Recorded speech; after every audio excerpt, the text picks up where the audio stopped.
Americans have never even heard of. So last night at Coachella, the Strokes put names on a 100-foot screen that most Americans have never even heard of. One of them was Mohammad Mossadegh, and he was a democratically elected prime minister of Iran. And you've probably never heard of him, and here's why. So Iran has oil, a ton of it. And in 1951, Mossadegh did something the American and British governments consider radical. He nationalized it. He said Iranian oil should benefit Iranian people, not British and American oil companies, until the Iranian parliament voted unanimously to support him. But Britain and the US called it a threat. So the CIA launched Operation Ajax. They hired gangs to riot in the streets, they bribed military officers, and they planted fake stories in Iranian newspapers portraying Mossadegh as a communist, even though he was explicitly and publicly anti-communist. They manufactured chaos until the government collapsed under the pressure. And then in August 1953, Mossadegh was overthrown. The Shah was reinstalled as a U.S.-backed dictator. And as a thank you, American oil companies were handed 40% of Iran's oil fields. And you don't have to take my word or Iran's words. The CIA confirmed all of this in their own declassified documents. They even officially acknowledged the coup was undemocratic. The Shah ruled for 26 years. His secret police, which was built with CIA assistance, by the way, tortured and disappeared dissidents. Amnesty International called his regime one of the worst human rights violators in the world. And so do you ever wonder why Iran chanced death to America? It's because that repression from the US-backed dictatorship fueled the 1979 Islamic Revolution, which fueled decades of hostility between Iran and the United States, which is part of the context for everything you're watching on the news right now. One coup in 1953, 70 years of consequences. This is why Mossadegh was on that screen last night. Because if you understand 1953, you understand 2026. And they're counting on you not to. I think if I had my choice, what would I like to do? Take the oil. Because it's there for the taking. Americans have never... All right, shalom, shalom. I'd like to start off first and foremost by giving all praises, glory, and honor to Yahweh B'Hashem, Yahweh Shai, B'Hashem Ruach Double honors to our elders and the apostles of Great Millstone who rule and teach well. And peace, love, salutations to those who do this work in truth and in sincerity. This is your brother Nathaniel for GMS Camp Atlanta, coming back at you through the Spirit with another lesson. And I pray and hope this lesson is satisfying. It's like it. So there you have it. There's a lot of precepts that come to mind. But you see that America and these Edomite nations have been very wicked in the world, going into other nations and taking their lands, and nationalizing their oil so they can dominate markets and make billions based off of the backs of stolen land. All right. So let's go ahead and grab some opening precepts.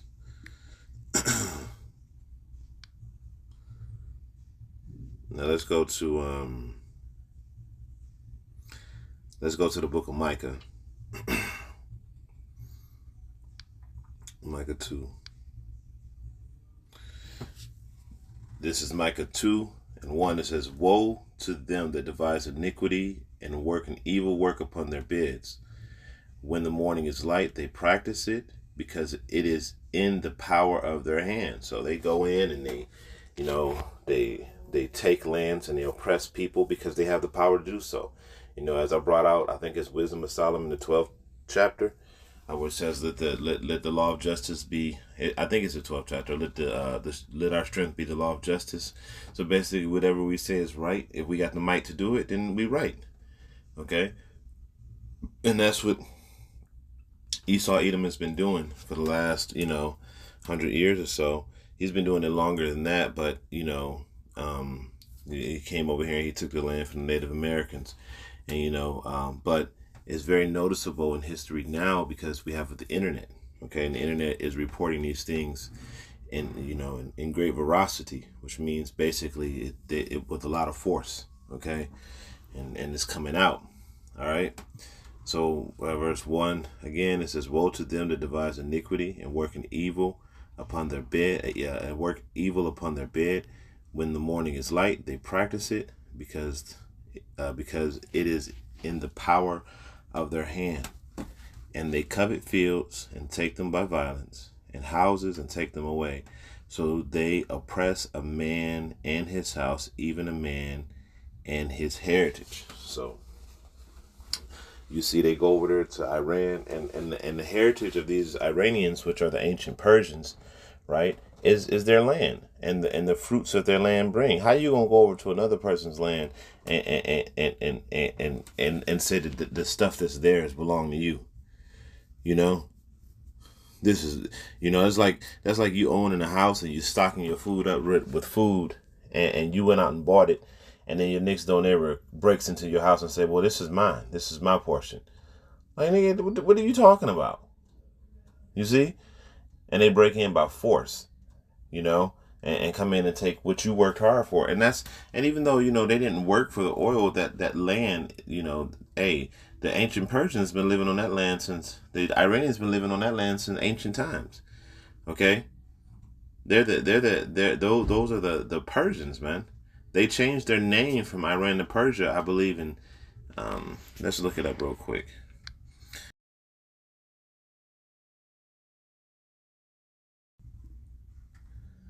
Yeah, March 21st, 1935. They changed their name from Persia and it officially became Iran. Okay? But they have been Persia for a very long time. They like China. They've been around for a minute. Okay? So let's go back. Alright? Verse 2 again, it says, and they covet fields and take them by violence. So you go into these people's lands and you organize a coup, right? So that way you can have pretext to go in and get the oil. But this is, again, the Hegelian dialectic, problem, reaction, solution. You go in and you create a problem, and you present the solution. The people react a certain way, and then you present the solution. So you put in a puppet that's going to do everything that you want. And then by the time the people realize that, hey, you were behind the whole thing, they've already signed over a big portion of what was rightfully theirs to your ass, and that's this devil's MO and what he does. Okay, so he covet fields and take them by violence. And I'm gonna read verse 3. It says, therefore, thus saith the Lord, behold, against this family do I devise an evil, which ye shall not remove your necks, neither shall you go haughty, for the time is evil. And this is one of the reasons why Esau Edom cannot shake his wickedness. He cannot make it seem like what he's doing is right in the eyes of no one. Okay? His women are against him. The other nations are against him. As a matter of fact, let's go to Obadiah real quick. Let's go to the book of Obadiah.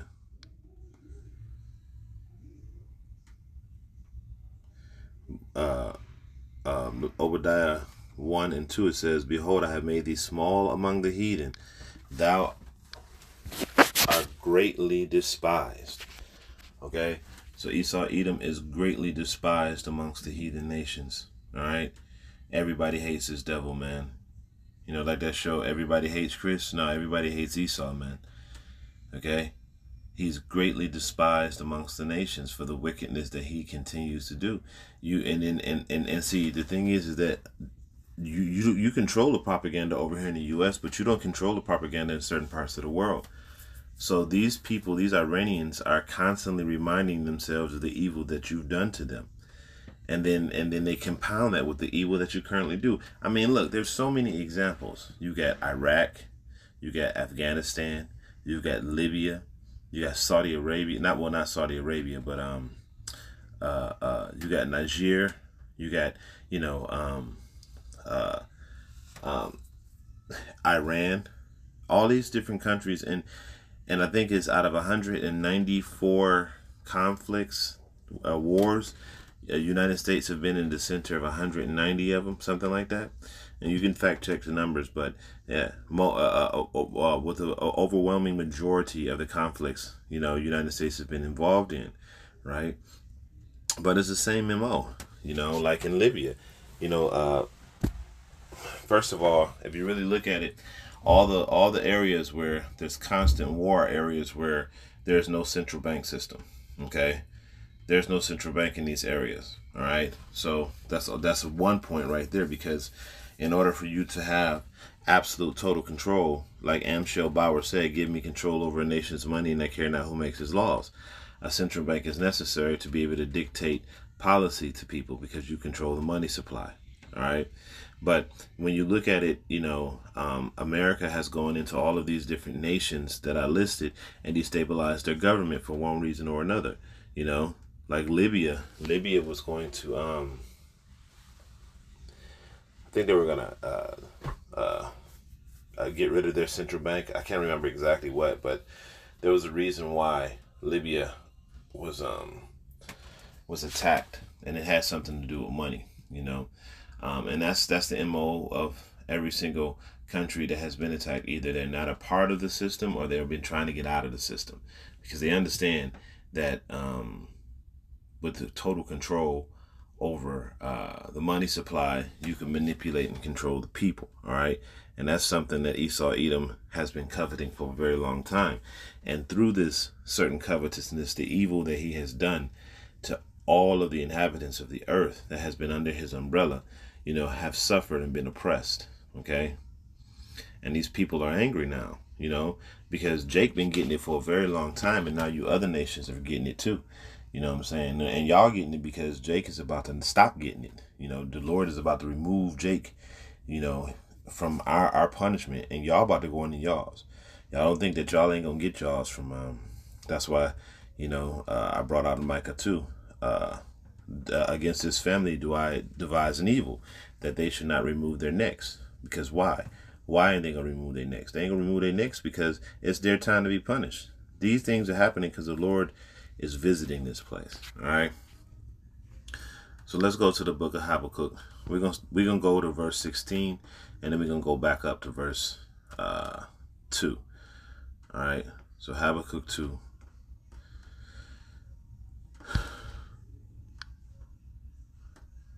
All right. Habakkuk 2 and 16. It says, thou art filled with shame for glory. Drink also, and let thy foreskin be uncovered. The cup of the Lord's right hand shall be turned unto thee, and shameful spewing shall be on thy glory. Okay? You, everything that you have done since you've been in rulership has been nothing but bloodshed and robbery. All right? And people are tired of that. You see, you know all this shit about genetics, but don't you realize that the people's genes, their bloodlines, remember the evil that you've done? It's stored in our DNA. And then on top of that, the Lord, he rouses up a spirit in people, to rebel. But people don't forget, there's something in us that tells us, man, this person ain't to be trusted, and that's becoming more and more prevalent every day, because we see. And that's why I tell people all the time, people be like, well, some of them, no, listen, some of them, look, when you go up,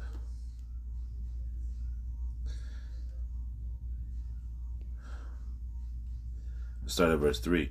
It says, for the vision is yet for an appointed time, but at the end it shall speak and not lie. Though it tarry, wait for it, because it will surely come. It will not tarry.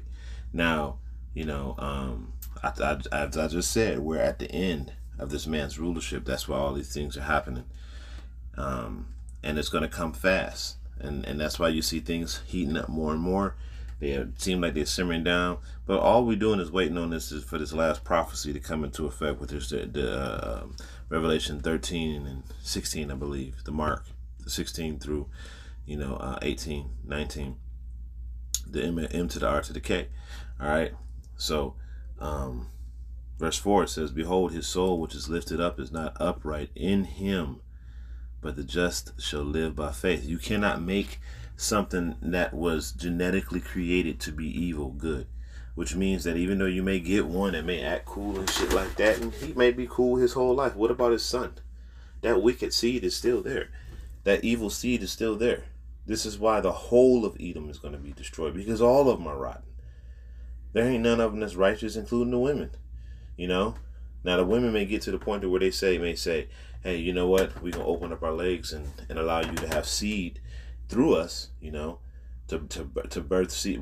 But those children going to be Israelite children.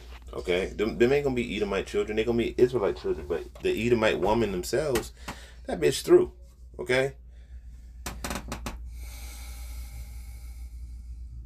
Verse 5, it says, yea, also because he transgresseth by wine, he is a proud man, neither keepeth at home, who enlarges his desire is hell. So he creates hell. Hell and death follow this man, no matter where he goes. All right? The people can be in a great condition, great situation, and he comes and he'll stir up a cool and say, people ain't free over here. People don't want this. You know, and you know, as the scriptures say, the simple believeth every word. You know, people thinking that the grass is greener on the other side, believe this fucking devil. And boom, before you know it, he done tore your nation apart. All right? And he done brought hell and death. He done turned the men into fucking faggots, the women into lesbians. You know, he done destroyed the land. He done destroyed the food supply. He done, you know, polluted the water, you know. He done came and did all type of shit just by you letting this man into your system, you know, letting him control things. Because he's backwards. Esau's contrary to the Lord. Contrite, which means he's against Yahweh Shem Yahushai. Everything that the Lord does, Esau does the opposite. Everything the Lord wants us to do, he does the opposite. The Lord tells us, you know, every seed bearing, every fruit bearing seed is good for meat, right? He makes it to where the food is seedless. And, you know, something that just came to me just now, he's already hybridized fruits to where they don't produce seeds. A lot of them, right? This is where this genetically grown meat comes into play, because it says every fruit bearing seed. Animals have seed. Okay, they have seed. So certain animals like goats, cows, chickens, they have seed. They're able to reproduce themselves. So those are good for meat for us to eat, right? Fish have seed, right? But he's genetically modifying and cloning everything, which makes it abominable, right? So again, contrary. So you have to think about, you know, on a spiritual level, what this man is doing. He's doing everything the Lord told us not to do, all right? Hey, he's just going to genetically modify. You know, he went way beyond putting pig and pork and everything. He said, you know what? I'm genetically engineer the food, you know, because I don't want you eating food with seed in it. I want you doing it the other way, the opposite way. You know, I'm going to grow this shit in the lab and then feed you that and call it meat. All right. So verse 5 again, it says, yea, also because he transgressed by wine, he is a proud man, neither keepeth at home, who enlarges his desire as hell. Hell and death follow him, and is as death and cannot be satisfied. But gather unto him all nations, and heapeth unto him all peoples. You see, so he cannot be satisfied. His hunger for destruction, death, rape, rob, and murder is insatiable. All right, it cannot be quenched. All right, no matter how could, if you understood how much $1 billion was, if you understood how much $100 billion was, or $1 trillion, that amount of money, and he has that, and yet it's still not enough for him. Okay, it's still not enough. He sits there and he thinks, you know, Micah 2:2, woe to them that devise iniquity on their bed. All right, because it's the power, they have the power in their hands to do so. All right, just going back full circle. This man is a fucking devil. All right. And then, you know, as it says in Daniel, through his policies, he caused craft to prosper, you know, writing fucking laws to oppress people and cause people to be oppressed. All right. Verse 6, it says, shall now all these take a parable against him and a taunting proverb against him, and say, woe to him that increases that which is not his, going into other people's lands, taking other people's things, saying that it's yours. All right, for the sake of profit. I'm gonna build instruction methods. No, bro, you getting it for free. That's like you going to a lake with a fishing line, right? And you pulling the fish out. You didn't do nothing really for that fish, but provided the line and the hook to capture it. Okay, but the fish you obtain for free, and it's the same with the oil. You're going to create the means to extract it, but ultimately you're getting the oil for free, and then you're charging people an exorbitant amount of money for something that you got for free. You know, you went and stole it. All right? It says, woe to him that increases that which is not his, how long? And to him that laden himself with the clay, which is debt, abadia, heavy debts, trillions of dollars in debt. Okay, creating a debt-based system to where wealth is actually debt. Everything is inverted here. All right. Let me grab one more scripture.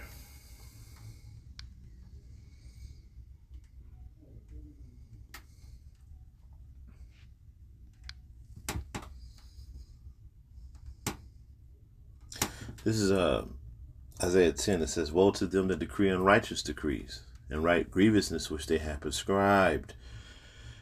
Okay, you go into these countries and you set policies based off of what you want, and then you see, this is how you know this devil knows the scriptures, right? Because when he crafts his laws, he doesn't make it plain what it's saying. Okay, and you know how the scriptures, as it says,